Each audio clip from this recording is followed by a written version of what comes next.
Hello, I'm Eva Carter.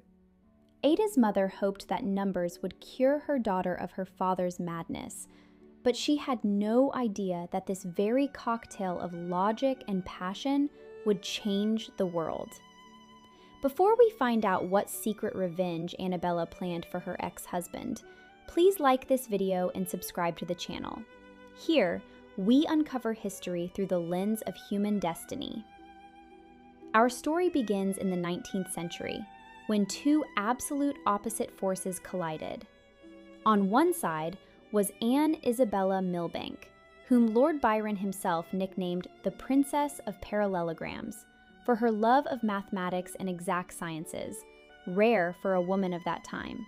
She was well-read, deeply religious, and highly rational.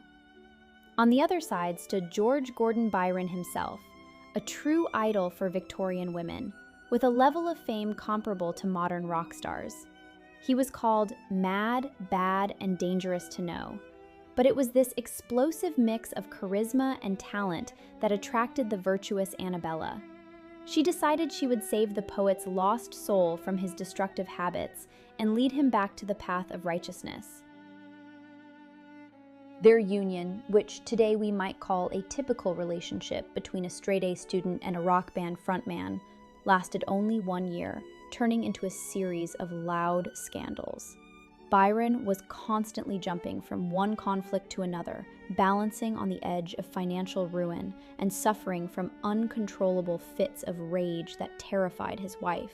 The situation was further complicated by rumors of his unacceptably close relationship with his half-sister, Augusta Lee, to whom he whispered his most intimate secrets, and with whom, according to many biographers, he shared a forbidden bond. Annabella, in her final months of pregnancy, watched as her husband slowly lost control. When a girl was born in December 1815, the poet expected an heir, but got a daughter. She was named Augusta after that very sister, though she was called Ada almost from the start. Just a few weeks after the baby was born, the poet suggested his wife take the child and move back to her parents, while he hastily fled the country. He left for France and never saw his wife or his only legitimate daughter again for the rest of his life. Left alone with her newborn daughter, Annabella Milbank made it her mission to raise the most rational and grounded person possible. She saw a child's imagination as a dangerous and destructive force that Ada might have inherited from her reckless father. To suppress any sparks of poetic talent, the mother surrounded the girl with dry numbers and strict logic puzzles, believing that mathematics would serve as a shield against emotional instability. In the 19th century, educational opportunities for women were extremely limited, but an exception was made for Ada when it came to the exact sciences. However, forbidden fruit is always the sweetest, and our young heroine found a way to reconcile the imposed rationality with her innate hunger for creativity.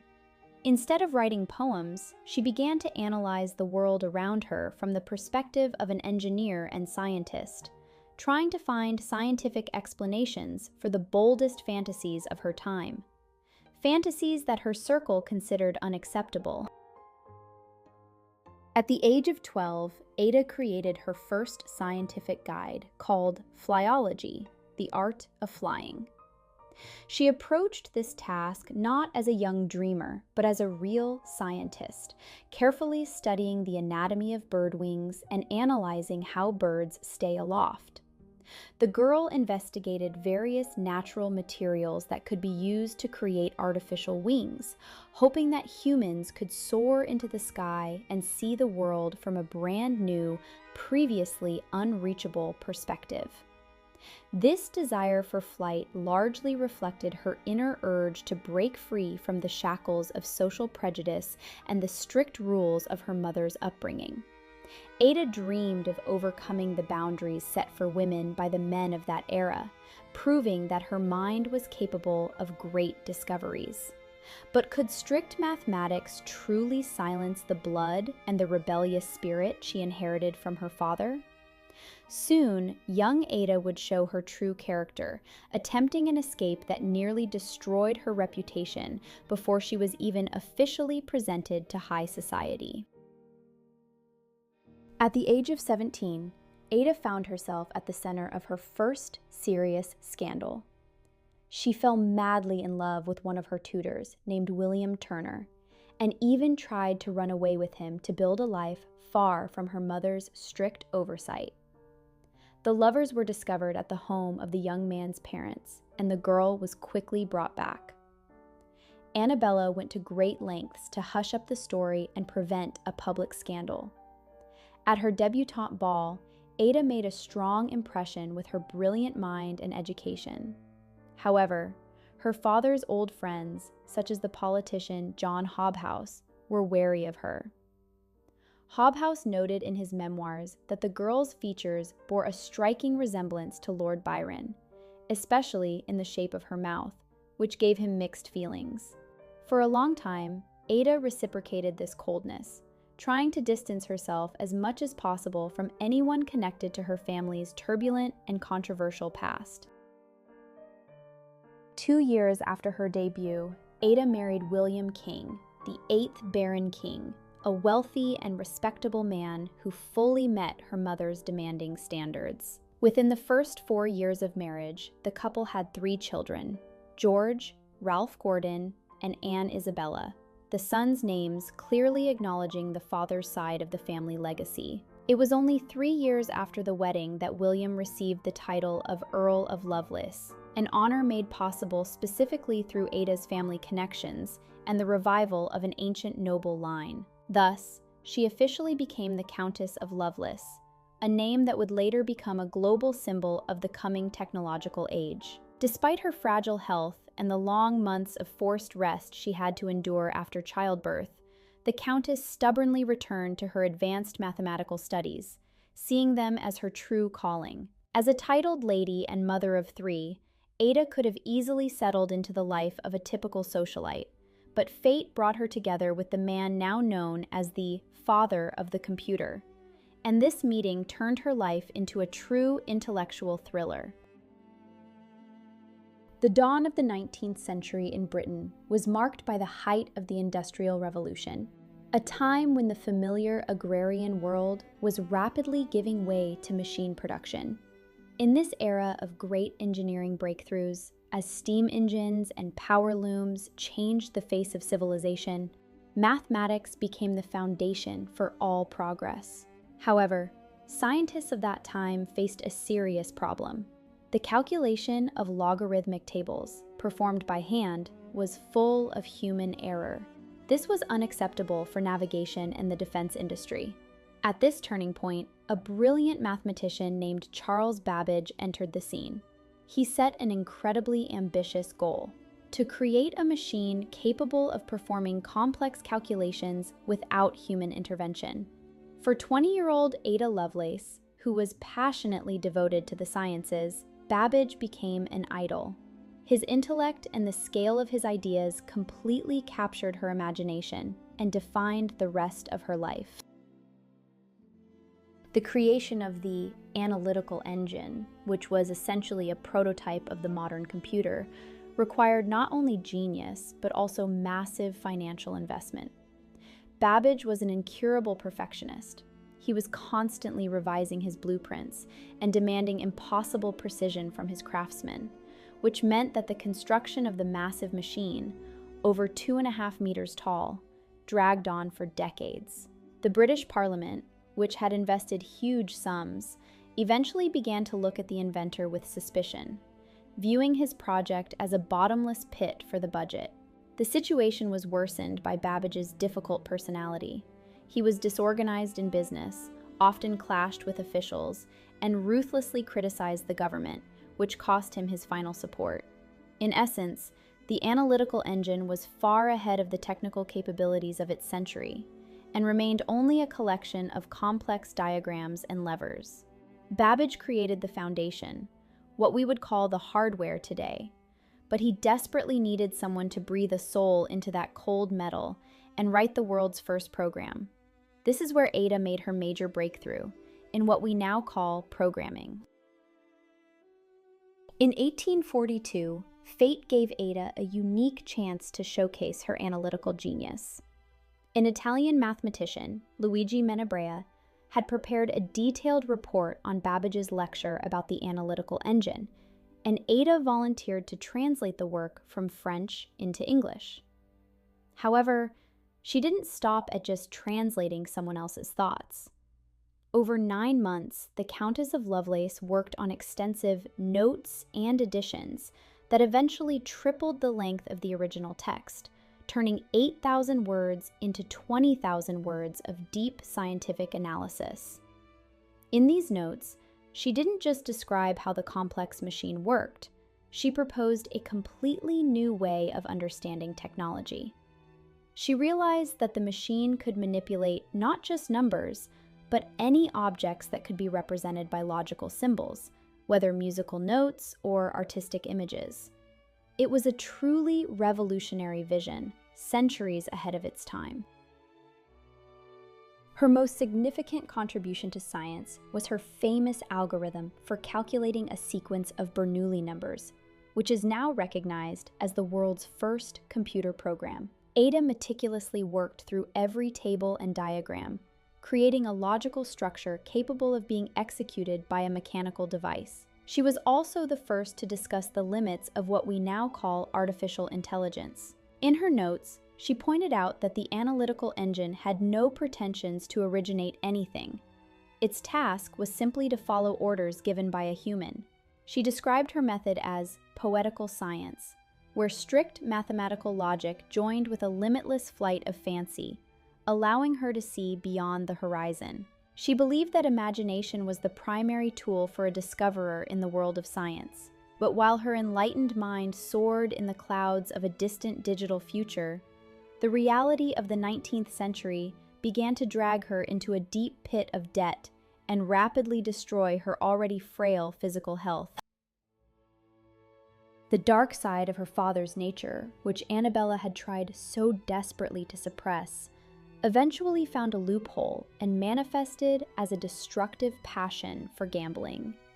In the 1840s, Ada Lovelace developed a dangerous interest in horse racing, hoping that her mathematical genius would help her create a perfect system for guaranteed wins.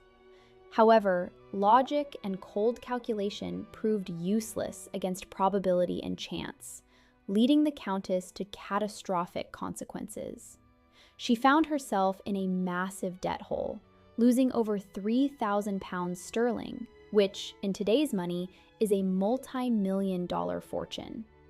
Her life during this period was spent under the constant watch of supervisors hired by her mother to monitor Ada's behavior and morality. This atmosphere of suspicion and financial ruin only increased the inner tension of a woman who, despite her brilliant mind, could not control the impulsiveness she inherited from the Byron line.